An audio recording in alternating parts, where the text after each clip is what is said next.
KDMC रुग्णालयातील डॉक्टरांना मारहाण केल्याच्या आरोपानंतर शिवसेनेचे नगरसेवक रमेश म्हात्रे यांच्या विरोधात वैद्यकीय क्षेत्रातून तीव्र संताप व्यक्त केला जात आहे. ठाण्यातील सिव्हिल रुग्णालयात उपचार सुरू असताना डॉक्टर, परिचारिका आणि इतर वैद्यकीय कर्मचाऱ्यांनी हातावर काळी फीत बांधून निषेध आंदोलन केलं. डॉक्टरांवर होणाऱ्या हल्ल्यांना आळा घालण्यासाठी कठोर कारवाईची मागणीही यावेळी करण्यात आली. केडीएमसी रुग्णालयातील डॉक्टरांना मारहाण केल्याच्या घटनेचे पडसाद आता ठाण्यातही उमटले. ठाणे सिव्हिल रुग्णालयातील डॉक्टर, परिचारिका आणि इतर वैद्यकीय कर्मचाऱ्यांनी काळी फीत बांधून या घटनेचा निषेध नोंदवला. यावेळी वैद्यकीय कर्मचाऱ्यांनी लोकप्रतिनिधींनीच डॉक्टरांवर हात उचलणे ही अत्यंत गंभीर बाब असल्याचं सांगत अशा घटनांमुळे वैद्यकीय सेवेतील सुरक्षिततेवर प्रश्नचिन्ह निर्माण होत असल्याची भावना व्यक्त केली आहे. अनेक वर्ष लोकप्रतिनिधी म्हणून काम करणाऱ्यांनी रुग्णालयांच्या समस्या सोडवण्याऐवजी डॉक्टरांशी गैरवर्तन करणं चुकीचा संदेश देणार असल्याचंही त्यांनी सांगितलं. दरम्यान रमेश म्हात्रे यांच्यावर ठाणे सिव्हिल रुग्णालयाच्या अतिदक्षता विभागात उपचार सुरू आहेत. डॉक्टरांनी दिलेल्या माहितीनुसार त्यांना एकच किडनी असून रक्तदाब वाढल्याने त्यांना आयसीयूमध्ये दाखल करण्यात आले. सकाळपासून त्यांना 2 वेळा उलट्याही झाल्या आहेत. तज्ज्ञ डॉक्टरांच्या देखरेखीखाली त्यांच्यावर उपचार सुरू असून वैद्यकीय बुलेटिन नंतर त्यांच्यावर प्रकृतीनुसार पुढील निर्णय घेतला जाणार आहे. डॉक्टरांवरील हल्ल्याच्या निषेधार्थ वैद्यकीय कर्मचाऱ्यांनी दाखवलेल्या एकजुटीमुळे हे प्रकरण अधिकच चर्चेत आले असून दोषींवर कठोर कारवाईची मागणी जोर धरत आहे.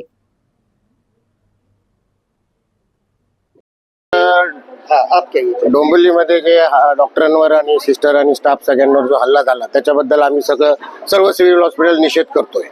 तरी पण रुग्ण म्हणून माणुसकी दाखवून रुग्ण म्हणून तो आपल्याकडे ऍडमिट झालेला आहे.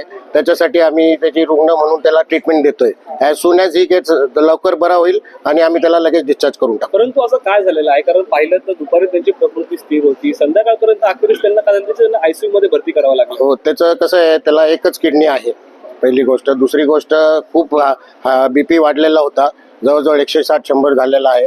त्याच्यानंतर त्याला दम लागत होता आणि अशा कंडिशनमध्ये कधी कधी ब्रेन स्ट्रोक पण होऊ शकतो.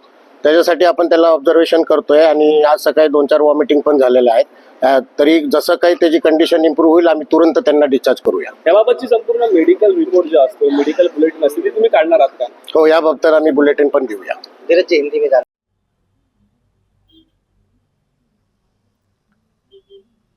मान्सून आपत्ती व्यवस्थापनासाठी ठाणे महापालिकेची यंत्रणा अधिक सज्ज. राज्याचे उपमुख्यमंत्री एकनाथ शिंदे यांनी ठाणे महानगरपालिकेच्या आपत्ती व्यवस्थापन कक्षास आज भेट देऊन आढावा घेतलाय. त्यांनी दिलेल्या निर्देशांच्या अनुषंगाने मान्सून काळात नागरिकांना तात्काळ आणि प्रभावी सेवा उपलब्ध करून देण्यासाठी महापालिकेनं आपत्ती व्यवस्थापन यंत्रणा अधिक सक्षम करण्याच्या दृष्टीने ठाणे महापालिका आयुक्त सौरभ राव यांनी महत्त्वपूर्ण निर्णय घेतले असून आपत्ती व्यवस्थापन कक्षाच्या कामकाजाचा समन्वय अधिक प्रभावी करण्यासाठी आपत्ती व्यवस्थापन विभागात अतिरिक्त समन्वय अधिकाऱ्यांची नियुक्ती करण्यात आली आहे. याशिवाय प्रभागांमध्ये मान्सूनशी संबंधित समस्यांचं तात्काळ निवारण व्हावं यासाठी प्रभागनिहाय विशेष पथकं स्थापन करण्यात आली आहेत. या पथकांमध्ये अभियंते, उद्यान आणि वृक्ष प्राधिकरणातील अधिकारी, कर्मचारी तसंच घनकचरा व्यवस्थापन विभागातील अधिकारी, कर्मचाऱ्यांचा समावेश आहे. ही पथके संबंधित प्रभागांमध्ये सुरू असलेल्या वृक्ष छाटणीच्या कामांवर देखरेख ठेवणार असून छाटलेल्या फांद्यांचं त्वरित स्थलांतर, वादळी वाऱ्यामुळे वृक्ष किंवा फांद्या पडल्यास त्यांचं तातडीनं हटवणं तसंच मान्सून काळात उद्भवणाऱ्या विविध समस्यांवर तात्काळ कार्यवाही होणार आहे. यासोबतच महापालिकेचे पदाधिकारी आणि लोकप्रतिनिधी यांच्याशी नियमित समन्वय राखण्यासाठी परिमंडळनिहाय मुख्यालय स्तरावर स्वतंत्र समन्वय पथकही नियुक्त करण्यात आली आहेत. ही पथकं प्रभागातील समस्या जाणून घेऊन त्या संबंधित विभागाकडून तातडीनं सोडून घेण्याचं काम करतील. तसंच समस्या निकाली निघाल्यानंतर त्याबाबतची माहिती संबंधित पदाधिकारी आणि सदस्यांना त्वरित देण्यात येणार आहे. महापालिकेनं मान्सून काळात नागरिकांना जलद आणि प्रभावी सेवा देण्यासाठी समन्वय यंत्रणा अधिक मजबूत करण्यावर भर दिला असून विविध विभागांमधील समन्वय वाढवून आपत्ती व्यवस्थापन अधिक कार्यक्षम करण्याचा प्रयत्न करण्यात येत आहे. दादा, दात घासताय ना, मग पाणी का वाया घालवताय? ताई, भांडी घासा नाहीतर फोन पहा, पण नळ का चालू ठेवलाय? अंघोळ झाली ना करून, मग शॉवर चालूच. कपडे धुताय पण पाणी वाया जात आहे त्याचं काय? गाडी अशी धुताय आणि उद्या पाणी कायमचं संपलं तर? पाण्यासाठी किती जणांची वणवण होते. कित्येक कुटुंबांना तर पाणी मिळतही नाहीये. पाणी बोलत नाही, पण आपण त्याची किंमत जाणली पाहिजे. पाण्याचा अपव्यय टाळा, परिस्थिती भीषण होऊ शकते. प्रत्येक थेंब जपा, पाणी वाचवा. पाणी ही निसर्गाची देणगी आहे. पाणी निर्माण करता येत नाही. पाण्याची बचत हीच पाण्याची निर्मिती. ठाणे महानगरपालिकेतर्फे जनहितार्थ जारी.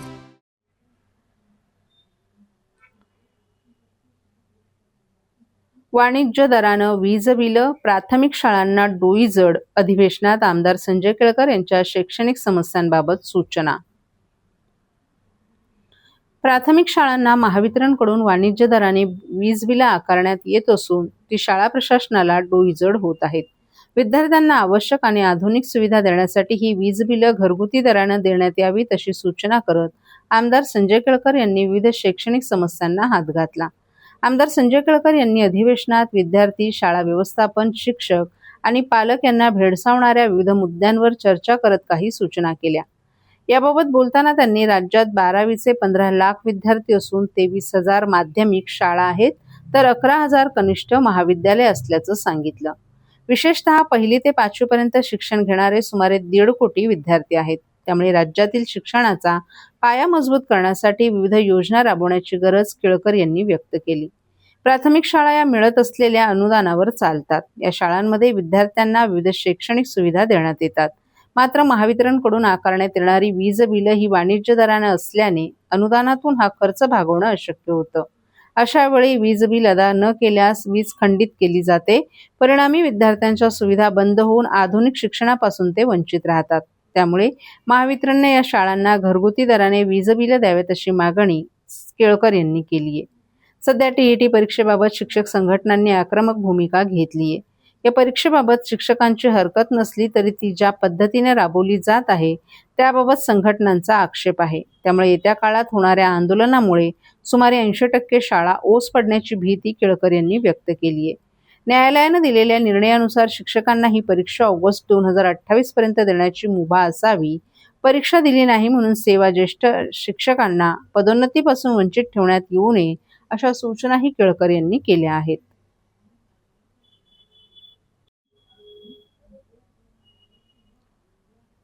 पालिका प्रशासनाला कंत्राट आणि पर्सेंटेजच पडले असा आरोप करत मनसेचं झाड बचाव आंदोलन. ठाणे शहरात विकास कामांच्या नावाखाली मोठ्या प्रमाणावर झाडांची कत्तल होत असल्याचा आरोप करत महाराष्ट्र नवनिर्माण सेनेनं आज झाड बचाव आंदोलन केलं. ठाणे महापालिका प्रशासनाला पर्यायी उपाय न शोधता थेट झाडं तोडण्याची घाई असल्याचा आरोप मनसेनं केलाय. झाडं तोडण्याऐवजी त्यांचं पुनर्स्थापन करण्याची मागणी करत मनसेच्या पदाधिकाऱ्यांनी प्रशासनाला इशारा दिला. ठाणे महापालिका हद्दीतील विविध विकास कामांमुळे झाडे तोडण्याचं प्रमाण वाढत असल्याच्या पार्श्वभूमीवर महाराष्ट्र नवनिर्माण सेनेनं झाडे बचाव आंदोलन केलं. मनसेचे ठाणे शहर अध्यक्ष रवींद्र मोरे यांच्या नेतृत्वाखाली पदाधिकारी आणि कार्यकर्त्यांनी झाडांचं संरक्षण करण्याची मागणी केली. यावेळी कार्यकर्त्यांनी झाडे कापण्याऐवजी ती नियोजनपूर्वक स्थलांतरित करण्याची मागणी करत प्रशासनाविरोधात घोषणाबाजी केली. विकास कामं आवश्यक असली तरी पर्यावरणाचा समतोल राखणंही तितकंच महत्त्वाचं असल्याचं मनसेनं सांगितलं. यावेळी प्रसारमाध्यमांशी बोलताना रवींद्र मोरे यांनी ठाणे महापालिका प्रशासनावर गंभीर आरोप केले. पालिका प्रशासनाला विकासापेक्षा कंत्राट आणि पर्सेंटेजची जास्त चिंता आहे.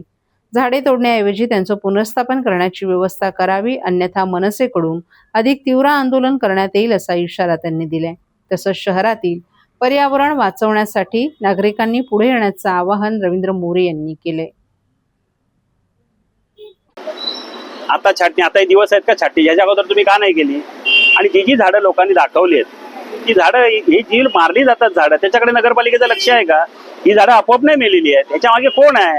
का एवढ्या चांगल्या स्पॉटवर हे झाड त्यांना त्रासदायक आहे, झाड निघालं पाहिजे, त्याच्यासाठी यांची सगळी मगजमारी आहे. इकडे पण नगरपालिकेने लक्ष दिलं पाहिजे, पण नगरपालिका काय करते त्याच्याशी आमचं काय देणं घेणं नाही. आम्हाला जेवढं जमेल तेवढ्या ठिकाणी आम्ही आमचे कार्यकर्ते ही झाडं जगवण्याचा प्रयत्न करू.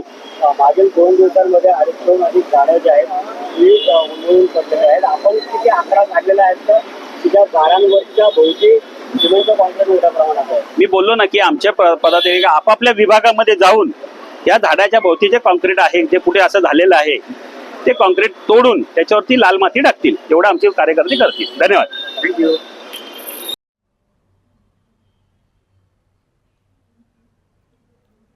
ठाणे शहरात सलग 3 ते 4 दिवस झालेल्या मुसळधार पावसामुळे मोठ्या प्रमाणावर वृक्ष उन्मळून पडण्याच्या आणि फांदी तुटण्याच्या घटना घडल्या आहेत.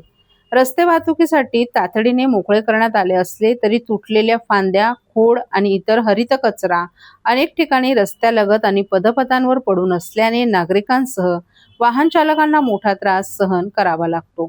शहरातील नौपाडा, गोखले रोड, गडकरी रंगायतन चौक, के विला, वृंदावन, राबोडी, चरई आदी परिसरात हरित कचऱ्याचे ढीग पडल्याचं चित्र दिसून येतं.